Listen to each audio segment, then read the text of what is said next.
So what are we doing today, Sarah?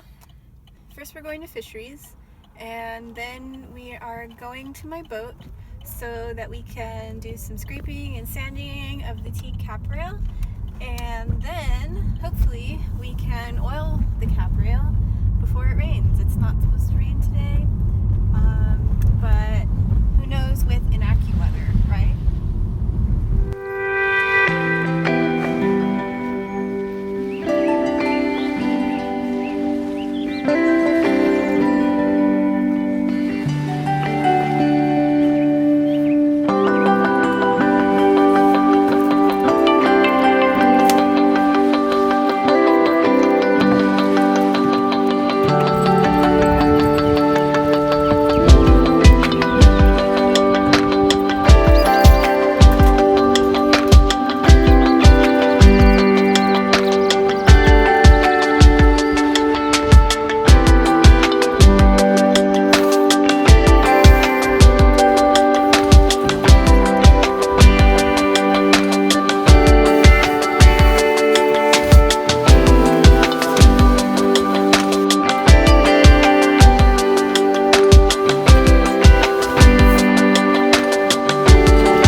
New dock lines are on the list. Someday. We've got more pressing matters on the list. They'll do. They're not gonna snap in half tomorrow. Oh wait.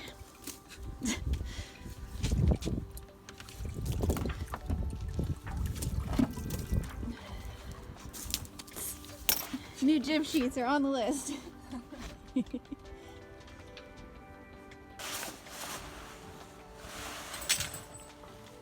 Maybe what you should do is you should scrape those little bits that you didn't get to behind the stern rail first, and then you can start doing this part over here that is already dry. And I'll start sanding over at that end. I'll start using the heat gun and drying it out, and then sanding from that end. And then once I've got it all, then I can oil it. Sounds great. Okay.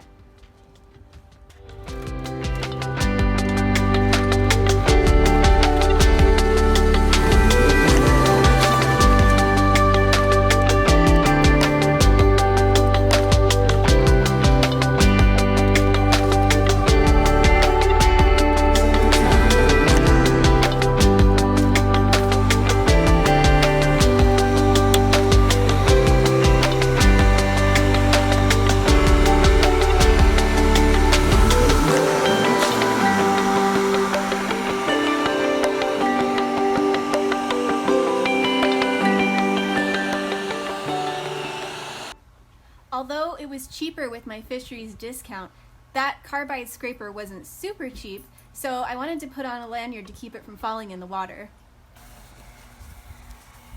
My plan after scraping is to seal the wood with Australian timber oil. It was recommended to me by an older and more experienced friend who I respected, so I wanted to try it out. He said it would last me up to 3 years. I know people have a lot of opinions about how to protect exterior wood, but this is just what I'm trying for now. I was trying to keep the flakes of sea tall from falling in the water with my hand, but it didn't work because the wind was blowing, so I tried to use a bucket. But since the bucket didn't have a wall that was going along the side of the boat, it didn't work that great either. The wind still blew it out. So eventually, I tried the only flat surface I could find on the boat at the time, which was the sandpaper I just bought. And actually, if I kept it far enough aft because the wind was blowing in that direction, it did a pretty good job of keeping most of the flakes on the boat.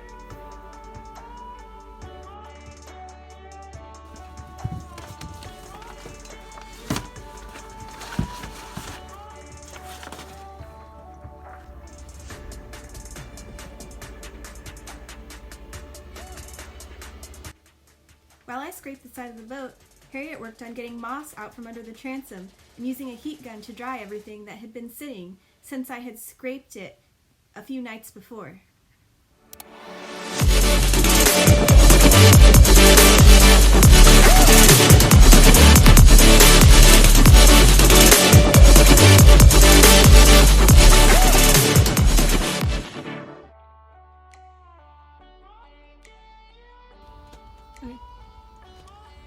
We've got a nice campfire vibe going on with the smell of hot wood and all the moss as well that's in that crack. It smells like camping.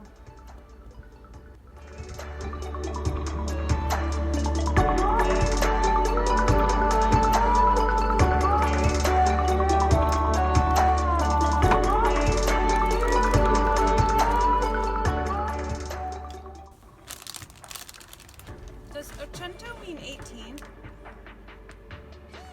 80. 80.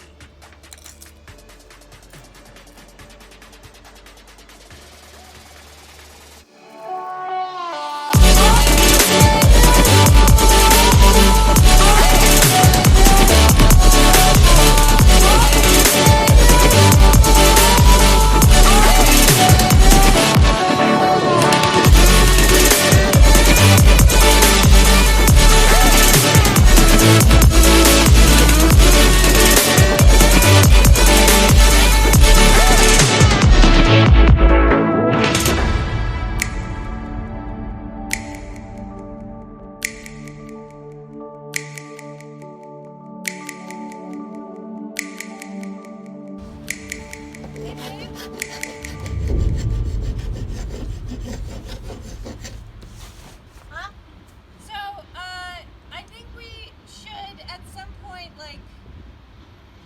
stop the scraping, right? Because we have to be able to finish a certain amount of it today. Yeah. So why don't you stop scraping and start cleaning and moss scraping or something like that, or sanding. Or... What if I went just to the bow? Because I'm right here. Well, if you think that you'll be able to do everything in time, yeah. Not necessarily, I don't. So maybe I'll stop now. Okay.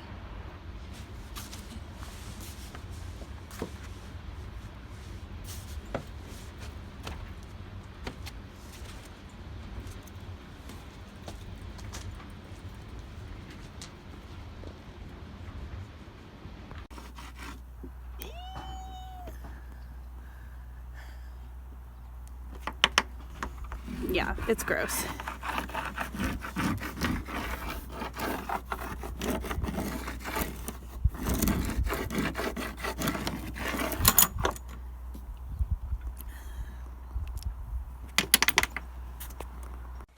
Harriet and I have an arrangement.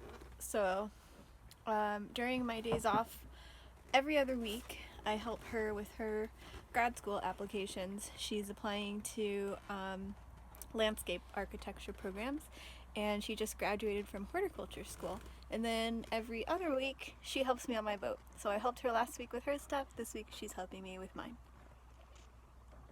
Well, I was just thinking about moss, and it's actually a non-vascular plant, which means it doesn't have any roots or like the little tubes in the stem or anything that draw water up from the soil into the rest of the plant. That's why it's so small. It just absorbs water directly into each cell. So it's just a little sponge, basically, and that's what it's doing under here too. Just holding the water in there. God, it's so gross.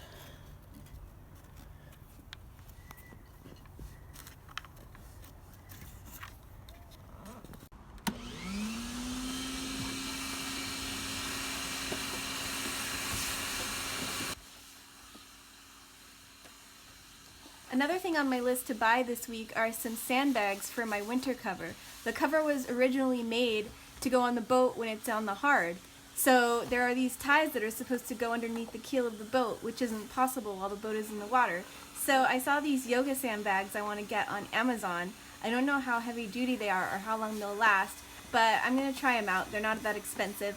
And I'm going to put some Ziploc bags with sand on them and see how they do.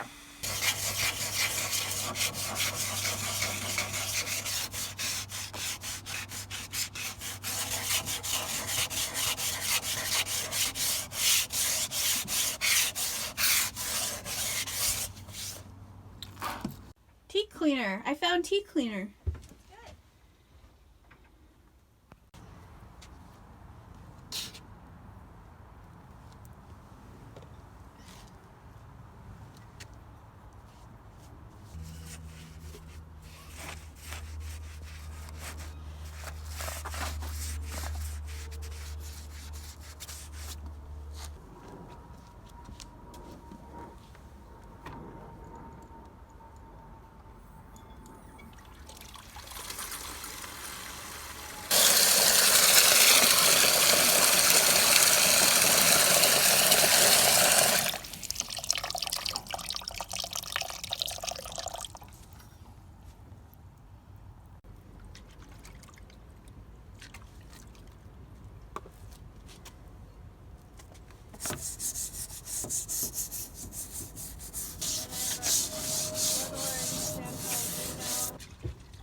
So I was reading the directions on the can of oil, and it says that in order to work, the wood has to be either less than 15% wet, moisture percentage, or it has to sit in dry weather for 3 to 5 days. Okay, we can't do it. We just can't do it.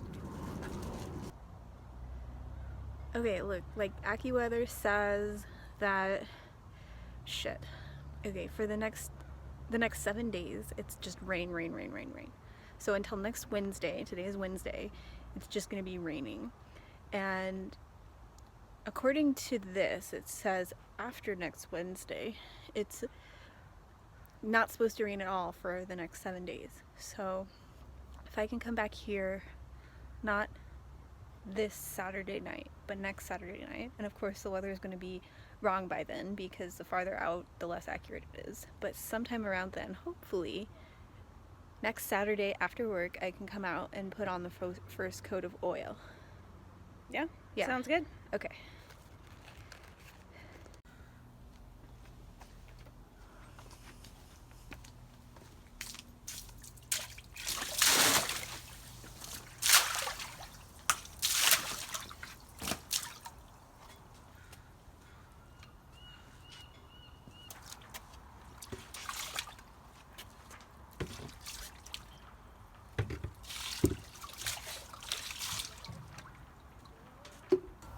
The dock captain had texted to let me know that my halyard had been making noise overnight, so I wanted to make sure to get that secured before I left. Look at these Swedes. I don't know if it's a Swedish thing, but you lock the boat in the way that is unlock here. You turn it counterclockwise. Hold on. There. Counterclockwise, locked. It's like a what? It's like a rug. It's so big, it's like a little braided rug. Alright. Now turn the spiral so No, that it's gonna scrape on the pavement. Okay, fine.